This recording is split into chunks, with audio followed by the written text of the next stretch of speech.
Sports.com writer JJ Stankevitz. Be sure to submit all of your questions ahead of another matchup at Lucas Oil Stadium against an NFC West opponent.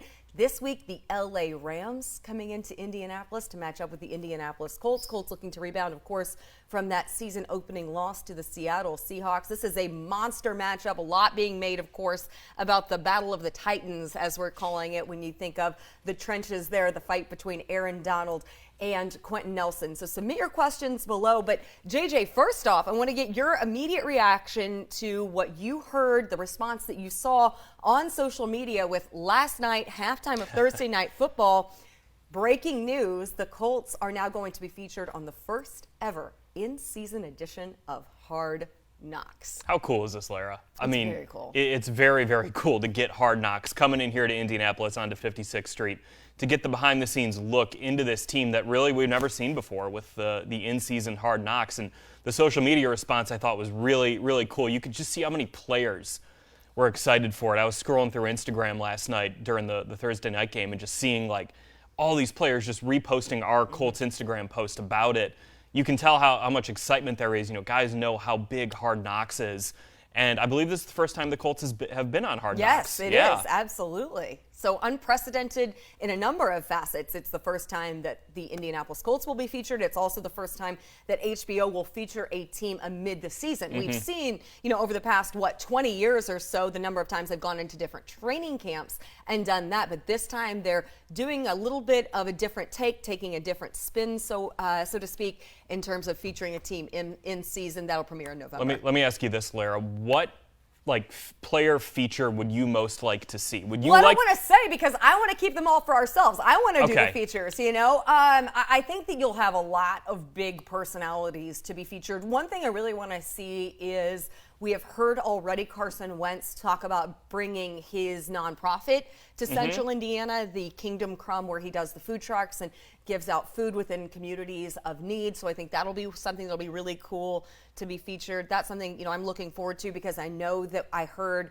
Pete Ward this morning, the Colts COO. He was on air on 1070 The Fan, and that was one of the things that he said was a big draw for the organization was the number of features that they were going to do that put such a spotlight on the community and on the city. How about you? Anything you're looking forward to? Well, I think, to go along those lines, Darius Leonard with his Maniac Cares Foundation is going to be another thing that can be highlighted. And then we'll see, Kicking the Stigma is another one that this game against the Rams this weekend is going to spotlight Kicking the Stigma and mental health awareness. This can hopefully be another platform for Kicking the Stigma because it's such an important message.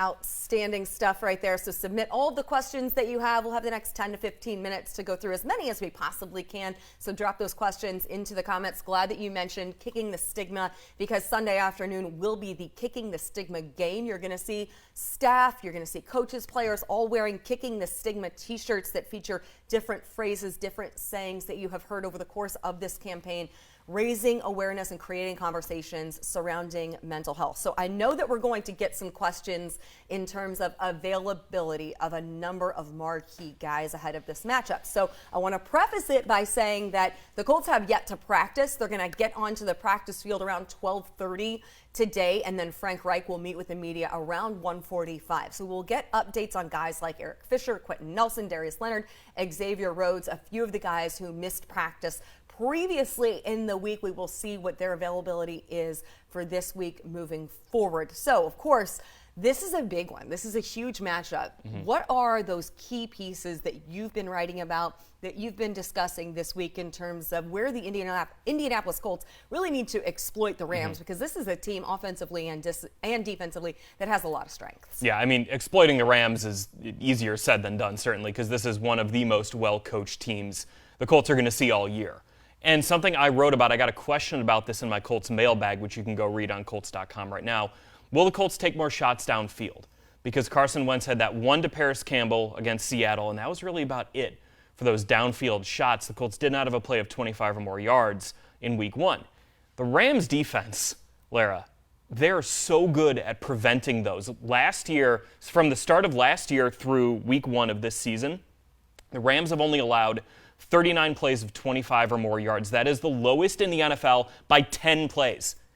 10 plays. The next lowest team, Green Bay Packers, 49 of those plays. They're so good at this. because they put this kind of like dome over over an offense with their safeties and how they rotate, and they say you're not beating us downfield. And the Colts are going to have to find ways to generate those explosive plays, potentially without you seeing Carson Wentz take a shot 40 yards downfield to Michael Pittman Jr. They're going to have to find ways to do that. I think the screen game is something Coach Frank Reich has talked about this week, wanting to generate more explosive plays out of that. The run game could be an opportunity. We saw David Montgomery from the Chicago Bears have a 41-yard carry early in that game on Sunday night in Week 1. Maybe that's another area the Colts can get it, because, look, if you're saying Carson Wentz, take a 7-step drop and try to hit, Paris Campbell, Michael Pittman, whoever these great receivers the Colts have downfield, the Rams don't let you do that. No matter how good of a schemer you may be, like Frank Reich is, the Rams just are not going to let you do that. One thing that Coach Reich spoke a lot about this week as well is using the run game to set up the explosive passing game. And in Week 1, you, of course, saw that healthy rotation between Nyheim Hines and Jonathan Taylor.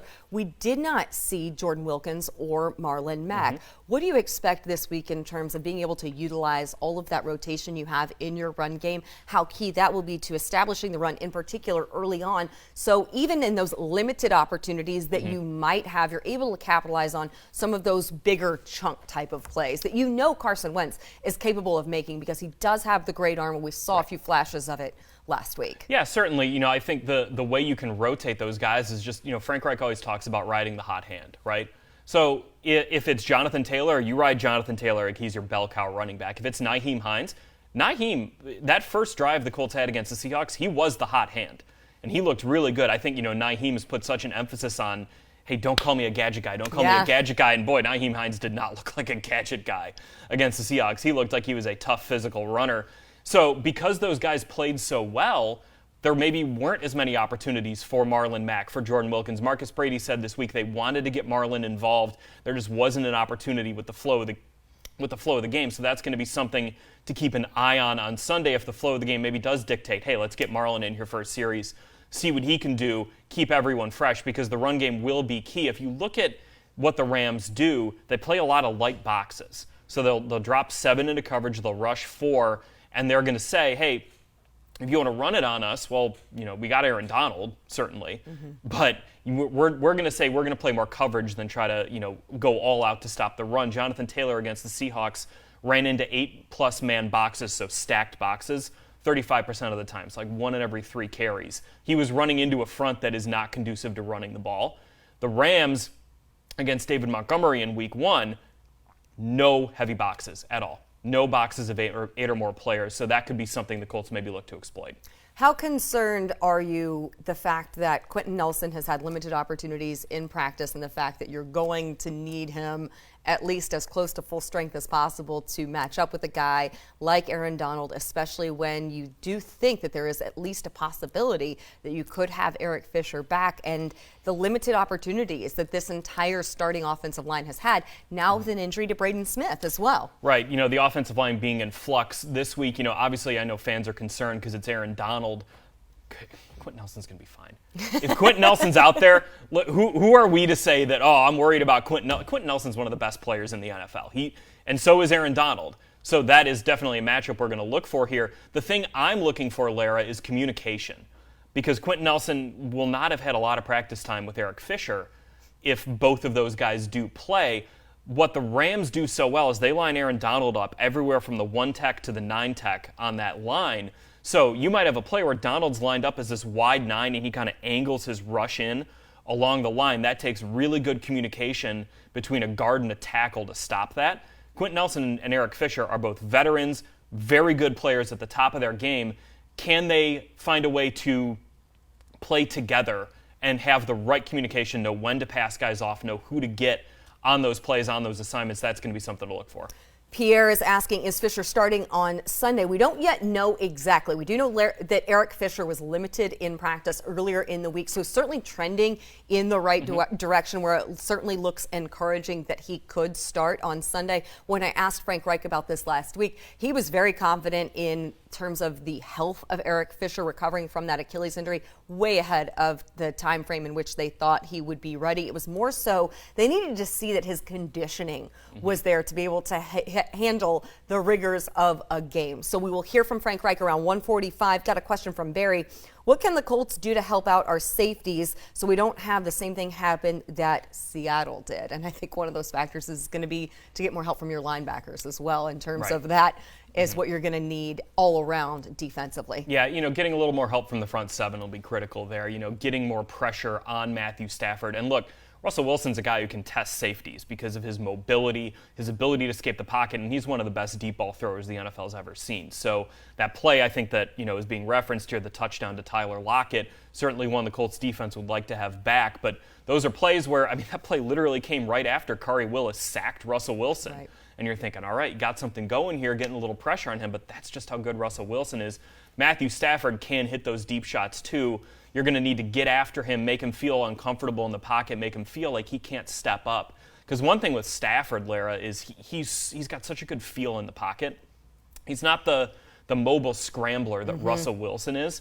But something I covered the Chicago Bears before I took this job, so I saw a lot of Matthew Stafford, and something that always stood out to me is he's so good at just feeling when the pressure is coming and knowing when to step up, knowing when to bail.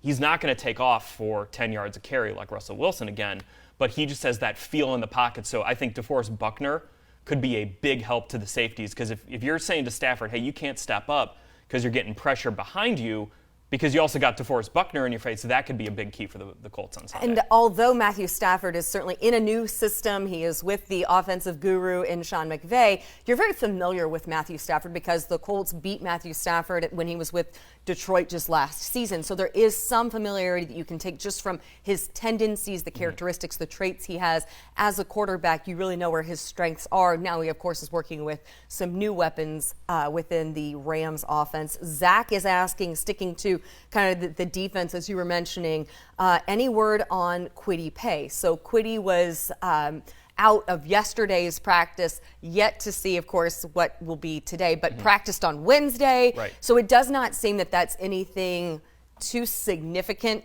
given the fact that he was out there on Wednesday. I think it appears to be mainly a precaution that they kind of kept him out, and we're just really being, proactive in terms of addressing that on Thursday. And some other good news on the defensive line is Kemoko Turay is back to trending, hopefully toward playing this week. He missed last week with a groin injury. That'll help the Colts' depth on the defensive line, certainly. Another question I have for this game, Larra, is how much Ben Banogu gets. He only had 6 snaps against the Seahawks. He was kind of in that NASCAR package, the third down speed package that Matt Eberflus likes so much. And I'm interested if maybe he can get more opportunities in this game. That's going to be an interesting thing to keep an eye on. And look, maybe it's situational. Maybe he's the third down guy there, but maybe the Colts can get him a little more playing time too. We'll see. All right, Tom asks an intriguing question, and this is something that somewhat came up earlier in the week in some of the media availabilities. Will the Colts change formations to help block or chip the Rams' defensive line, running backs or more tight ends? Early in the week, Frank Reich was asked about this because a lot of people thought, given the situation that you had with this offensive line, that's a perfect opportunity to use a guy like Jack Doyle in that chip type of role because Jack is such a good blocker. He's such a big body. What do you think about that we have proposed here from Tom? The one thing for Tom's question is that it's great to say, all right, yeah, let's just get more help, but that also is dependent on what the Rams are doing with their defense. And the Rams are so good at disguising things. Again, the way that they rotate their safeties it's literally revolutionary in the NFL, what they're doing with the back end of their defense. And it's not necessarily as easy as saying, all right, we're going to double Aaron Donald on every play, because the Rams do some things that make sure Aaron Donald is not doubled on every single play. They're really creative with how they use him. And, having a guy like Jalen Ramsey in the back end also helps too. I know we've gone this far, and we're just now talking about Jalen Ramsey. Which hopefully Jalen Ramsey isn't watching, because he's someone who keeps an eye on that stuff. But adding that kind of extra blocker to help with max protection, yeah, you can say that's a good idea and that's an easy solution, but I just want to caution everyone watching this, it's not always as easy as that. One thing about Jalen Ramsey as well that you brought up earlier in the week on the Colts podcast is the difference in which you're seeing him utilized. Of course, the Colts were very familiar with him from the time when he was in Jacksonville. What's the biggest difference that you notice with how they utilize him? Because he's so athletic, he's so versatile. You're certainly seeing that they are utilizing him differently than the capacity that he was when he was with the Jaguars. Yeah, Colts fans are going to remember that he was mostly playing outside corner when he was in Jacksonville. He's now in this role in the Rams defense called the star, which is essentially the versatile defensive back. So he lined up mostly in the nickel last week against the Bears, and he's big for that position. I mean, Jalen Ramsey is a big physical nickel. That presents a lot of challenges in that role because he can come in and blitz. He can defend the run really well, and he can cover really well, too. We obviously know that. But he also lines up everywhere. He played, I think it was 20-something snaps at outside corner, 40-something snaps in the nickel, and then he also had a bunch in the box where they're just moving him around and they're saying, look, you are the best defensive back that we have. They did this last year with Troy Hill, who's now in the Cleveland Browns, and it's this role to create positive matchups in the back end of the defense. The best way, Larra, I heard the Rams defense described.